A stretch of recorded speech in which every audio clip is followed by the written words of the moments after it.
Welcome, everybody. My name is Mina Jane. I'm the director of the Ashland Public Library. I'm very, very happy to be here for our monthly program with Jody Blanchette, Red Read Reviews, an Instagrammer who loves her horror and thrillers and sometimes throws in a little change for us, a little nugget of some other genre, but mostly it's horror and thriller.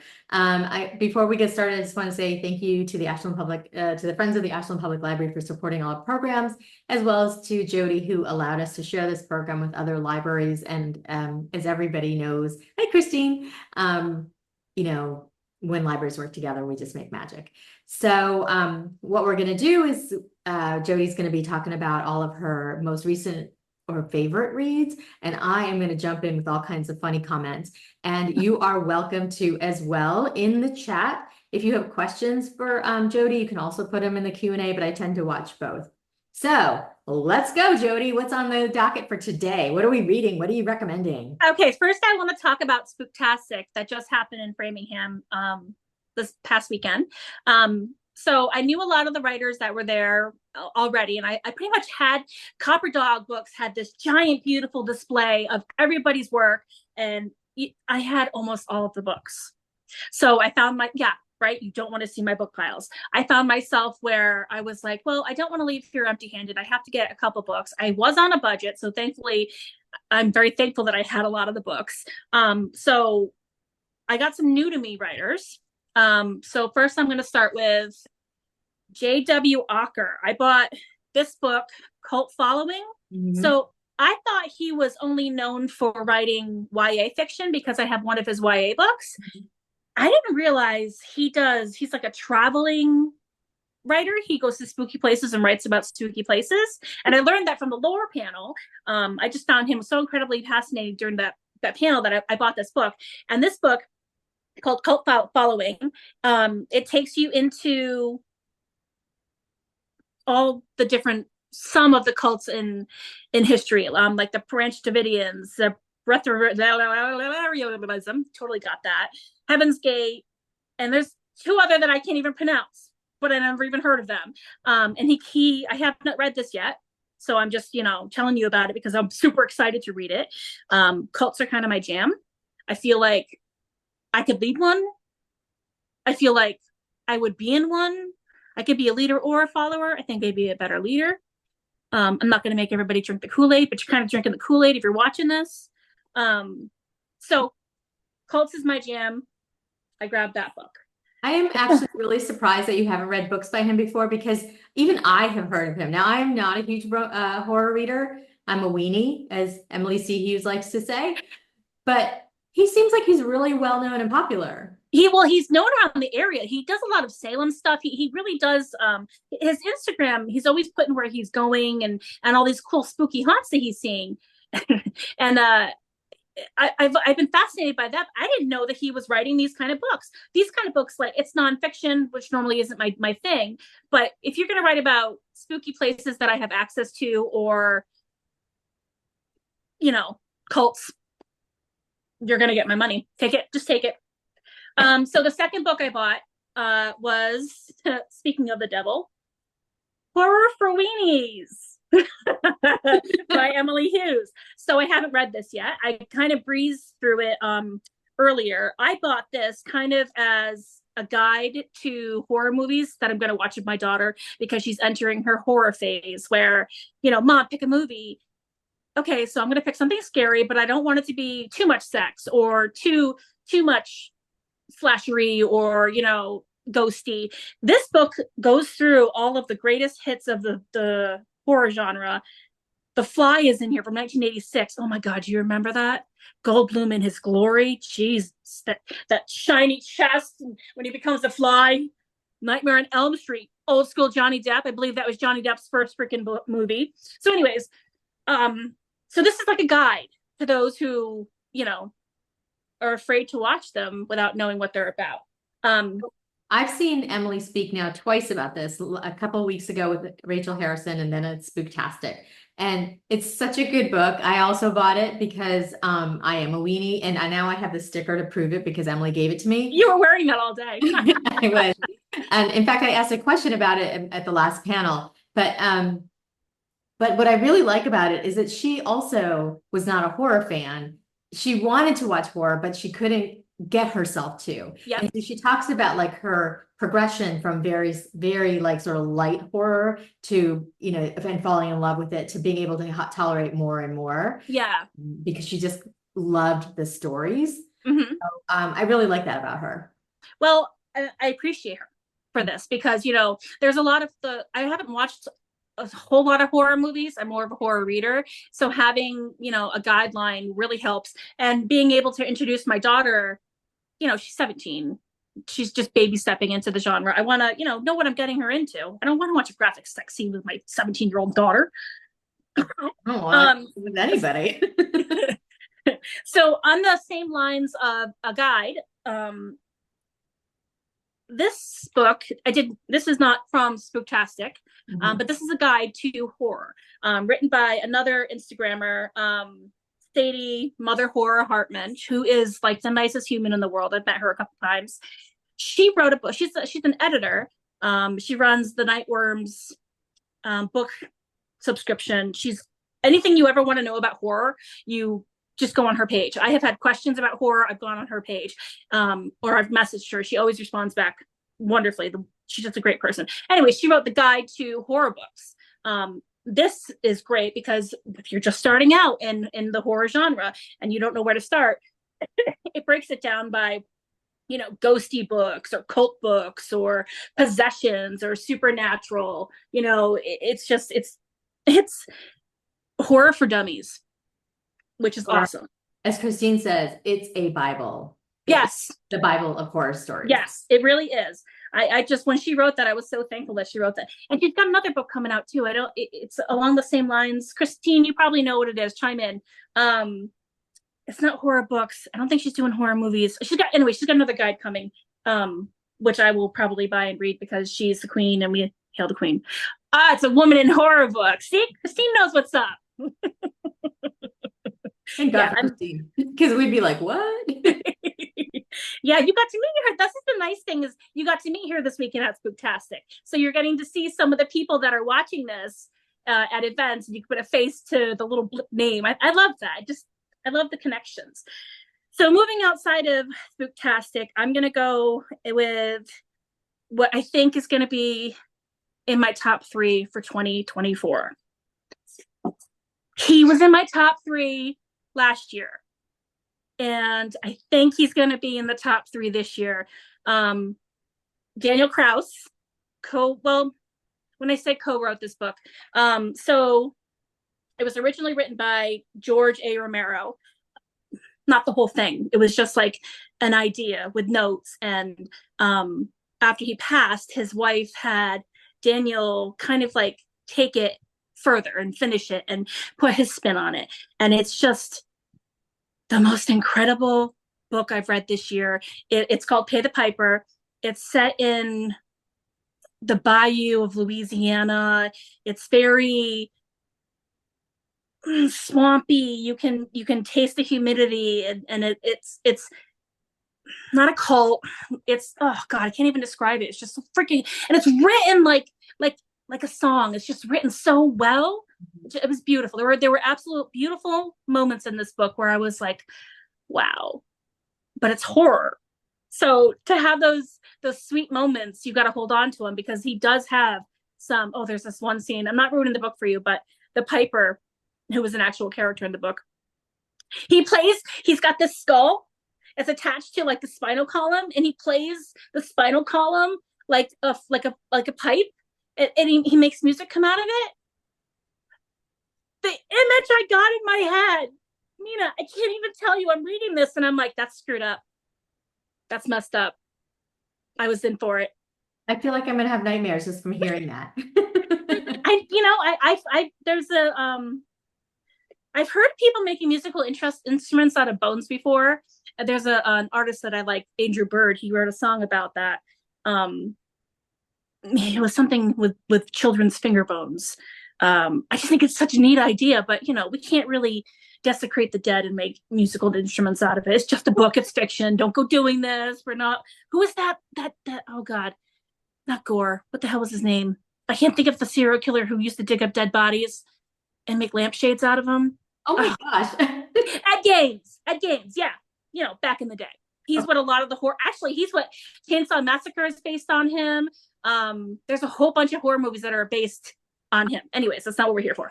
So it's so the Piper is coming around and claiming all of these children, and there's an investigation like, why is it children? It turns out to be a much deeper reason this is happening, and it deals with racism and the history of Louisiana. The current history is not correct, and about changing and being the change. Mhm. It was just brilliant, absolutely brilliant, beautifully written. Daniel Krause, he nailed it for me last year. I'm putting him on there again this year. I just can't. God, I wish it was in hardcover. I want to look at. Okay, this is why I love Jody. But Daniel was at Spooktastic, right? Yeah, I got a great picture with him. I made him. I actually met him for the first time in Virginia last year. I went to another a book event pretty much to see him and Nat Cassidy. Mhm. I'm like, when am I ever going to get to see the two of them again? Well, they came into, you didn't get a copy. They sold out and Pay the Piper super quick. A lot of people didn't get a copy. I think he had a couple on his table, and I think Copper Dog had a couple, and they sold it super quick because I think it just came out on Tuesday. So yeah, I know everybody was mad about it. I got it. I got it from the publisher because they love me. Yeah. So anyways, I was like super thrilled to see that he came to Massachusetts. Like, what the heck are you doing in Massachusetts? I was like, yes. And Nat Cassidy, I got the best picture with Nat Cassidy, and Nat remembered me. It's like, I really enjoyed meeting him. But this is why I love Jody too, is that she not only reads the books, she follows the authors literally. So she will go anywhere that her favorite authors are visiting. And if you follow her on Instagram, she gets the best pictures with them. The one with Nat was awesome.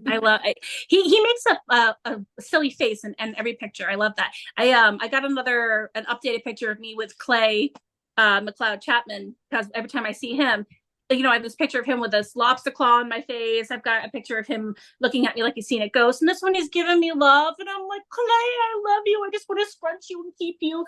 He's like, oh, love that man. So the next book I'm going to talk about is Hot Sweet Home. And she's coming to Massachusetts this month, Sarah Pinsker. So this is a really quick book. I actually listened to it on audio, and it was very good on audio. It's only 159 pages, so it's really thin. Quick read. It's about this woman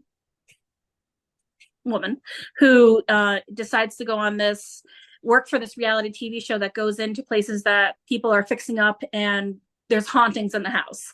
And she learns that she's the haunting. she's an assistant, so they make her do all sorts of weird stuff.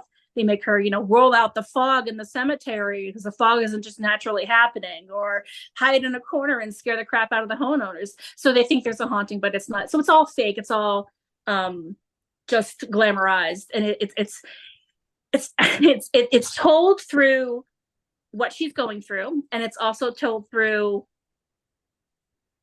their perspective of the people on the TV show, like how they're experiencing these hauntings and they believe them. And then you have her who's like, yeah, I had to pee in a cup waiting in the corner over there so that, they didn't know I was here in the whole house for 20 hours. It was funny. I like that sense of humor. But there is a deeper aspect to it. She actually, while she's doing the haunting, she becomes haunted herself. So there actually is a ghost in one of the houses and becomes a haunt for her. And it becomes an eye-opening, being happy with yourself, finding yourself sort of story, but kind of scary and quirky. And I like her family. It just, in 159 pages, I got attached to the main character. I really, really, really wish this book was bigger. I feel like it could have been. I hate that. This is what I hate about short books or novellas or short stories. And if they're written really well and you like the characters, you don't want to let them go. So, and I don't believe that this character is ever going to come again. This is just a one-time book. It's not a series. Like, come on, I want to see what happens to her now. I want to see what happens to her after she's done with the show. It was a really great book. I really enjoyed it for super, super skinny. Let me ask you a question then about series or long running series. are there any, what's your favorite like long running horror series? Because I'm in romance, there's so many. That's what I read. But I don't know about in horror. You've talked about like 3, 4 books in a series, but not really like long running Well, series. I don't think I've ever, or that I'm not aware of any horror series that are super long. Okay. Correct me if you know of any. I don't. I mean, how many times can you kill and try to get that final girl, right? I will say Stephen Graham Jones, his Indian Lake trilogy. See, it's a trilogy. It's not, and it really can't go any further than what it has. Mhm. I think that's my favorite horror series. Mhm. It does take Jade through all 3 books, and her friends and family are in all 3 books. So, and there's something horrible that happens in each book, and it moves very well, and it ended very well, but it should not have gone any further than that, and it didn't. Mhm. I really think horror series kind of should cap out at 3, because when does it become too much? Like, think about this: our Scream movies that we're watching. What are we on? Like number 8? How many times are you going to see Ghostface stabbing someone where it starts to get old? You got to really change things up. It Yeah, gets old. I think it's interesting because something like a TV show like Murder, She Wrote, went on for years. And after a while, it kind of became a joke like, oh, I wouldn't want to live in Cabot Cove, somebody's going to kill me. So I can totally see why they wouldn't have long running series for horror. So interesting. Yeah, you can only stretch the horror for so long and have character development. Mhm. And then you realize at some point your favorite character has to get killed off. And people don't want that to happen. You fall in love with these characters. Like HBO. HBO always kills my favorite characters in their shows. It happened in Game of Thrones. It happened in Boardwalk Empire. They always kill off your favorite character. And then I'm like, I'm done. I'm done watching the show. I'm done. I'm over it. I don't want that to happen with books. Well, they certainly like Supernatural, let's say. Murder, She Wrote wasn't a great thing, but like that sort of jumped the shark after a while too, because like how many times can you be possessed without it being a little bit Well, X Files. How long was X Files on? That was our first real horror show on TV. And I think that had, what did it have, like 6 seasons? at least? And then they had a reboot. Yeah, yeah. We've kind of like moved away from the topic, but feel free to like jump in and tell us to get back on track. This is the ADHD show. People can't expect us to stay on topic. Um, my next book was, this one just came out today. Sleep Tight by J.H. Marker. Yeah. So he wrote a series, Mr. Lullaby. I think maybe there was 2 or 3 books in that series that dealt with nightmares, and I thought this was another book in the series. It's not. It's a whole different thing. It's about a serial. Well, it's not about a serial killer. It's about a woman whose daughter is kidnapped after a famous serial killer is put to death from the death penalty, and she's got to find her daughter, and she finds out that the kidnapping is kind of connected to the serial killer was what is this? It was like Father Silence was his moniker, which is just great, and there's a reason for that, but I'm not going to tell you. And it's the best serial killer book I've read this year. So last year, my favorite was The Quiet Tenant, because that really captured the serial killer and victim relationship and more from the victim's perspective. This is just like a fun serial killer ride, but with a really screwed up person. The mom, the detective, she's got like issues of her own, and it's just, it's fun. It was so much fun to read. Like I really enjoyed it, and it doesn't get super gory. I think it's considered. I don't think it's considered horror. I think it's considered a thriller. But all of his books I've really enjoyed. But the other ones are more. I don't know what the word is. There's a word for it. He's got more quirky's not the word, characters that stand out more. Like, there's like someone that kills people when they're sleeping, so he has a moniker, or somebody that walks around with a hatchet, he's got a moniker. There's that, and then there's this. So I'm just going to go off topic a little bit because at Spooktastic, you and I talked, and Christine actually was there too. We were talking about what makes a horror book. I looked up some definitions. Oh, good, because we were talking about the fact that for romance, there are 2 things that have to happen. we didn't come up with it in conversation. Okay, so I got to thinking about this, and I did some Googling, and I'm so happy that you brought this up. This is why I love you. We got this. You get it. So by definition, horror is written to create a sense of fear, dread, or repulsion. Right. Hmm. So those books that we were talking about that we don't consider horror maybe are considered horror if you're going by definition. Readers don't go by definition. Mm-hmm. So what were we when saying we would we not consider horror on Saturday? What was it that we were thinking may not be? I don't know, there was somebody that's not considered horror that we were. I don't remember. I Oh, should have written that down. that's all right. But then I wrote down, because this had me thinking. Once I looked up horror, I looked up the definition for a thriller and for a mystery. So a thriller is a suspenseful, plot-driven, dark and engrossing, and it keeps people guessing until the end. Most good stories are plot-driven.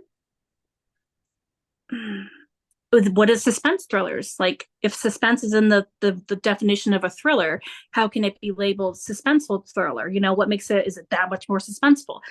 These are such vague definitions, and I can see where the genres are blending now, because, you know, it's really open to interpretation.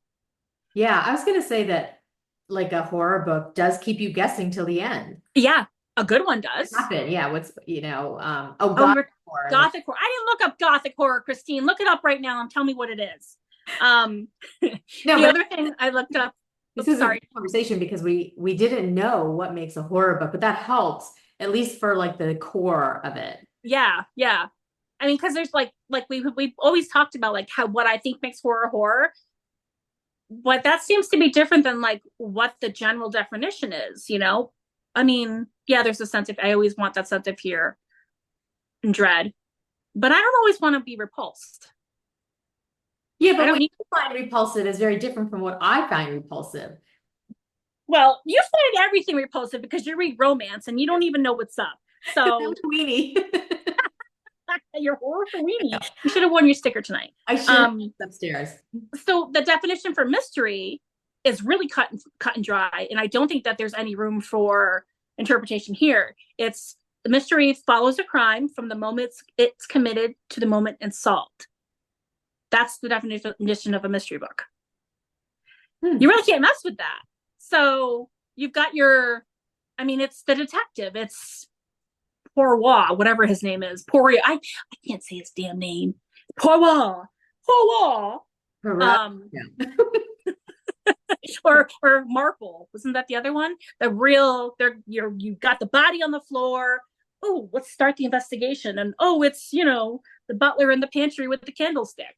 Mhm. That's a real mystery. So I think a lot of things that have been labeled mysteries are not on the money when they should have been. They could have been a thriller. So it's interesting. It's interesting. Yeah. I'm gonna look it up a little bit more too because I think that there has to be more to it. Yeah. Yeah. Well, I know. And again, I'm plugging Sadie Hartman, Mother Horror. She does often, pretty much I think every month or so, she breaks down genres and she explains what makes gothic horror or supernatural horror or cosmic horror. And then she'll suggest books if you're looking for that in that particular. I don't do that. I ain't got time for that. My Instagram is just what I'm reading. I'm not trying to school you all. So if you want information, go to her. She's gonna tell you what's up. She wrote a freaking book on horror books. Okay, so I've gone off topic twice. So, and we have about 6 more minutes. Okay. So I had one more book I want to talk about before I talk about an author. Oh, I think I already talked about the author too, maybe last week. Anyways, last month. Dangerous Play. I have the book. I don't know where the heck I put it. I finished it. By Elise Hart Kepnes. It is the sequel to her book Lights Out, and that is considered a thriller. It's the first book you're introduced to Kate.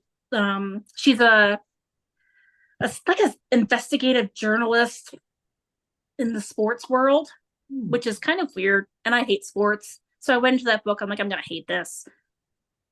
I liked it. This is the problem lately. I've been liking books that I don't think I'm going to like.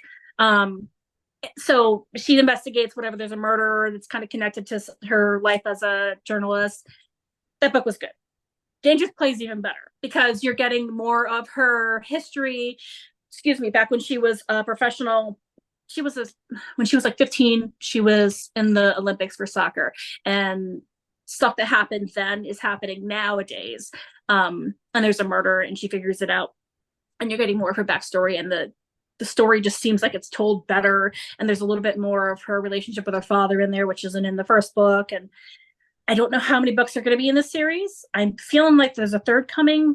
I'm hoping there's more because she's writing these books really well. I'm digging it. Even the sports aspect, my God, the last book was basketball. This book was soccer. I'm like, what are they going to do next? Can be baseball or it's going to be hockey. Oh God, I hate sports, but I enjoy it. But isn't that the mark of a good writer, is to get you to be interested in something that you might not ever have been interested in? Yeah, I don't care about soccer. I didn't care about football until Taylor Swift started dating what's his face. I don't even like Taylor Swift. I just like their relationship. I'm a Swiftie, I admit it, and I also think it's funny that she's brought football to the core, to the masses. Well, it's a good thing. Absolutely, absolutely. Okay, so what else you got? So I was going to talk about one of my favorite writers, Rachel Harrison. I think I mentioned her last week, or I keep saying last week. I talk to you every week. Last month, but I wanted to highlight her more of her books than her new book. So her new book coming out is or it came out today. Okay. Was So Thirsty. And that's a vampire book. So every single book is completely different. So when I first got turned on to her, it was because of Cackle, and this is a book about witches, and it's kind of it's a witch coming into her own kind of story, a little bit dark, not super dark. This is like, Mina, you should read this book. This is. Can I interrupt for 1 second and go off topic for just a second? Is in that last panel on Saturday, the topic was surviving horror, and it was actually about grief and trauma, Yeah. horror. But I thought it was how to survive reading horror. Like if you're a weenie like me, like what would you read in order to get into horror? And somebody came up to me afterwards and like, you have to read Cackle by Rachel Harrison. Oh, really? Yeah. That's awesome. Yeah. But then was Clay on that panel? Yes. Okay, because Cassidy said that it can be a little bit scary, Cackle. But this woman that told me about it said it was like cozy horror, which I didn't even know was a thing. Well, that's the thing. So cozy horror, Grady Hendrix is considered great cozy horror.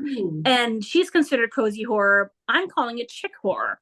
I'm gonna like market that. That's gonna become my thing, chick horror. Christine, make me a t-shirt that says that. So anyway, so Cackle. It has funny moments. It's sweet. I really think you should read this. It's a good baby stepping into horror. That was the first book I ever read by her, and that's what started my fixation on her. The Return is about a bunch of friends that go stay at this themed hotel, and I believe there's possession involved in this one. This one's a little bit darker. I think Rachel said this is her darkest. Yeah, it might be. That might be her darkest. Don't read this one. You guys all can read it. Just not you. So this one was the book she came out with last year, Black Sheep, and I freaking love this book. This one was about a girl who's raised in a cult, and it's a cult based on horror. It's got some demonic stuff in there, Satan stuff. I thought this one was really dark. If I'm gonna say any of her books are dark, this is the darkest. Mina, don't read this one. Okay. And then this one, I had to buy this bad boy from overseas because the only way to get it in the United States was to get it on like Audible or something. And that's not me. I need to have a physical copy. So I ordered this one online, and it came, and oh my God, it's so good. And it does have bad dolls in it. It's got creepy dolls. This was fun. It was light. I liked it. It's short stories. And I think that's all I have of her stuff. Oh no. Oh, yeah. Werewolves. Yes. Yeah, this one. She tackles werewolves in this one. So we have vampires this year. We have like Satanists last year, and then werewolves the year before, and witches. So What's left? The That's kind of Kraken. everything. The crack. Did you say the Kraken? How can you make the Kraken sexy? That's be a thing that I'm gonna. No, there's no Kraken. Okay, well, then you just have to start reading romance because there will be a sexy Kraken somewhere. I'm not reading about no sexy Kraken. Actually, I feel like Chuck Tingle would make a book about that because he makes all sorts of weird, strange, erotic horror. Yeah, no, I'm not into the Kraken. But the Okay. Kraken kind of makes an appearance in Pay the Piper. Ooh, okay. I like that. Bringing it back to the beginning almost. So we are out of time, and I will send out a list of books that Jody has recommended to everybody. But I hope you've enjoyed our half hour of just, for me, pure fun, some horror, and I hope to see you all next month. Jody? See, you want me weekly too. I can't handle weekly. No, no, I do want you weekly, but I can only handle you monthly. Me too. Well, have a wonderful night, everybody, and happy horror reading because I'm not going to do it. I'm going to stick with what I am good at. Well, we love you. All right. Good night, everybody.